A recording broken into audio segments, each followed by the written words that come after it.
Hello guys, നമുക്കിന്ന് മസ്കറ്റിൽ ഒരു വെടിക്കെട്ട് കാണാൻ പോയാലോ? നമ്മുടെ രാജാവ് തൻ്റെ സ്ഥാനാരോഹണം ചെയ്തതിൻ്റെ ഓർമ്മയ്ക്കായിട്ടാണ് ഇവരിത് നടത്തുന്നത്. ഈ പ്രാവശ്യം 2 സ്ഥലത്താണ് ഇതുള്ളത്. ഞങ്ങൾ പോയത് ബോഷൽ സൺഡോൺസിലെ മസ്കറ്റ് എന്നെഴുതിയ മലയിൽ നിന്നും കാണാനായിരുന്നു. പിന്നെ ഈ കാണുന്നതാണ് മസ്കറ്റിലെ ഒരു പ്രധാന മോസ്ക് ആയിട്ടുള്ള മുഹമ്മദ് അലമീൻ മോസ്ക്. എന്ത് ഭംഗിയല്ലേ ഇത് കാണാൻ വേണ്ടി, 3 മുത്തുക്കടകൾ വിരിച്ച പോലില്ലേ. ഇതുപോലെ തന്നെ മറ്റൊരു ഭംഗിയുള്ള മോസ്കാണ് സുൽത്താൻ ഖബൂസ് ഗ്രാൻഡ് മോസ്ക്. അതിനി വേറൊരു വീഡിയോ കാണിക്കാമേ.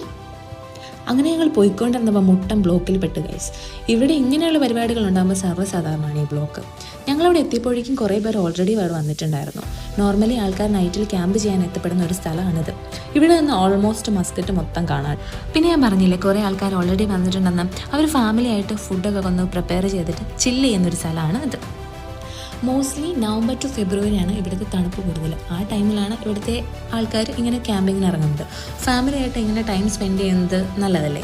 ഇവിടുത്തെ ആൾക്കാർ ഇതിലൊക്കെ കുറച്ചുകൂടി ഇമ്പോർട്ടൻസ് കൊടുക്കുന്ന ആൾക്കാരാണെന്നാണ് എനിക്ക് തോന്നിയിട്ടുള്ളത്.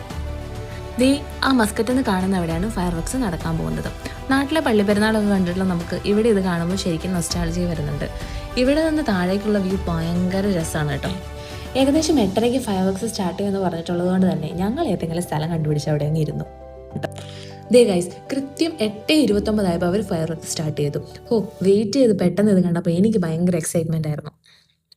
ശരിക്കും മസ്കറ്റ് എന്ന് എഴുതിയിരിക്കുന്ന ബാഗിൽ തന്നെ ഇങ്ങനെ കാണുമ്പോൾ കൂടുതൽ രസമായിട്ടാണ് എനിക്ക് തോന്നിയത്. 10 മിനിറ്റോളം ഉണ്ടായിരുന്നു ടോട്ടൽ ഷോ.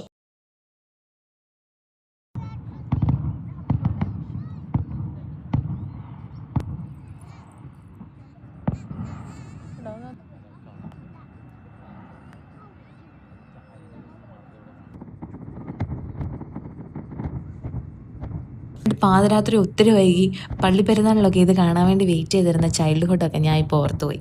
ഞങ്ങൾ വിചാരിച്ചതിലും അധികം ആൾക്കാർ ഇത് കാണാൻ വന്നിട്ടുണ്ടായിരുന്നു. രാത്രി മൊത്തം ക്യാമ്പിങ് ചെയ്യുന്നവരും ഇവിടെ ഉണ്ട് കേട്ടോ. അതുപോലെ നമ്മൾ മൂവീസിൽ കണ്ടിട്ടുള്ള പോലെ കാർ ഡ്രിഫ്റ്റിങ്, ബൈക്ക് റേസിംഗ് ഒക്കെ നടക്കുന്ന ഒരു ഏരിയ കൂടിയാണിത്. ഇതിൻ്റെ കൂടെ താഴെ അതും ഉണ്ടായിരുന്നു.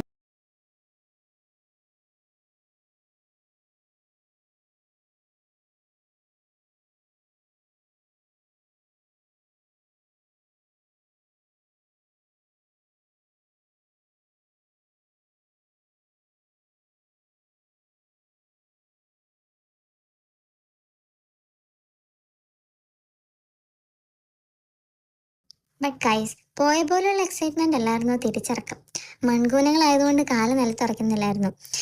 എന്നാലും ഞങ്ങൾ താഴെ ഇറങ്ങി. ഇതെല്ലാം കഴിഞ്ഞ് ഞങ്ങൾ നേരെ താഴെ പോയി ഫുഡെല്ലാം കഴിച്ച് വീട്ടിൽ പോയി. സോ ഗൈസ്, ഇനി മസ്കറ്റിലെ വിശേഷങ്ങളായിട്ട് നമുക്ക് കാണാം. അത്രയുള്ള ഗൈസ്, ബൈ ബൈ.